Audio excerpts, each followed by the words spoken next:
watching Twin Tiers Evening News with Jeff Androlonis and Alexa Olson.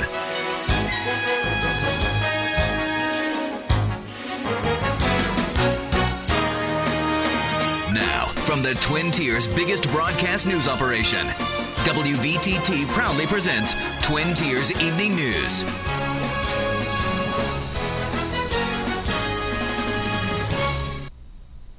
Good evening, I'm Alexa Olson. Jeff Androlonis off for the next week. The big story topping Twin Tiers Evening News tonight.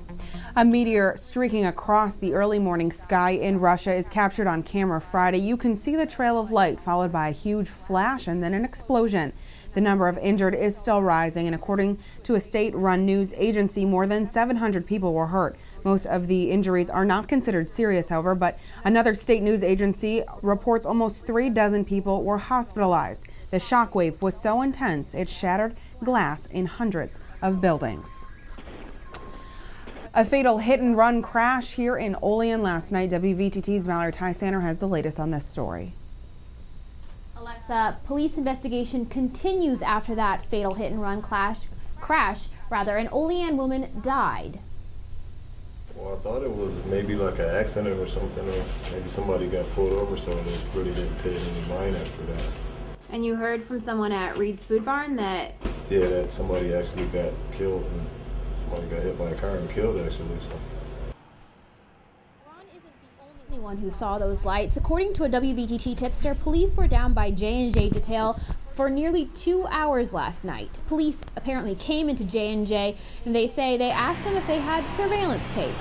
They didn't. What we do know is this: 79-year-old Paul Wood was traveling north on South Union Street when he hit 43-year-old Lisa Lentz with his car near Irving Street. According to police, he then kept driving. A witness heard an unknown noise and noticed Lentz lying on the ground, who was then transported to Olean General Hospital, where she was pronounced dead. Police say that Paul Wood wasn't inebriated, but he was charged with continuing to drive after that accident. In the WVTT Digital Newsroom, I'm Valerie Tysander. Back to you in the studio. Thanks, Valerie. Now, if you see news happening in and around the Twin Tiers, then become a WVTT tipster. You can post tips to our Facebook page. That's facebook.com/WVTT News. Olean General Hospital could be under some close scrutiny about the quality of care in the future as they face multiple lawsuits for possibly exposing nearly 2,000 people to HIV and hepatitis B and C. The exposure came from multi-use insulin pens that were inappropriately used on more than one patient. An investigation of OGH by the New York State Department of Health is still ongoing, but the hospital has suspended the use of those insulin pens. 13 people have tested positive for hepatitis, according to our reports.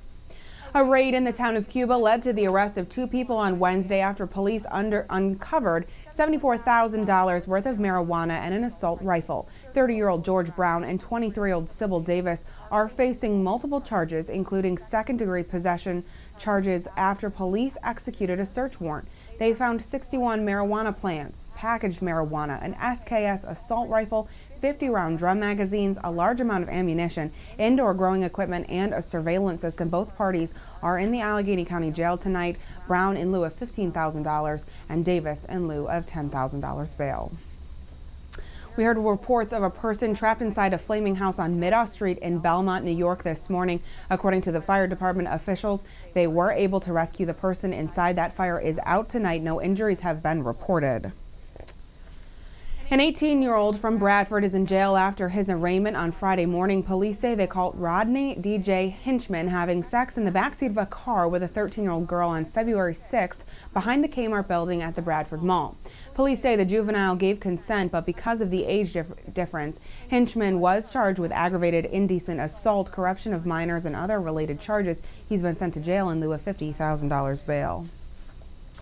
A Port Allegheny man was arrested Wednesday night after he threatened officials after a boys' varsity basketball game in Austin. According to state police, 79-year-old James Gottschall followed officials into the locker room and then threatened them after a call at the Otto Eldred Austin game. He was charged with disorderly conduct and released. And the progression of the good times of Olean is moving along swiftly. Now, according to spokesperson Dennis Pezzamenti, the $5.7 million facility is expected to have its grand opening in July. The general contractor, Duggan & Duggan of Allegheny, began work on the 50,000 square foot facility's roof earlier this week. Good times will include a 24-lane bowling alley, miniature golf course, volleyball courts, batting cages, billiards tables, and a multi-use field.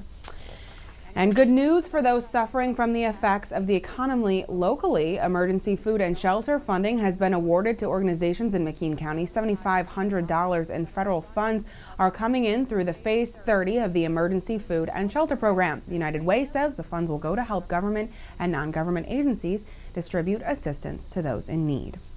Also tonight, the National Weather Service issuing a lake effect snow warning for us tonight. It's in effect for Cattaraugus and Chautauqua counties from Saturday evening through Sunday afternoon. We could see up to 6 inches of accumulation. I'm going to have more weather details coming up later on in the Twin Tiers Evening News. Stick around.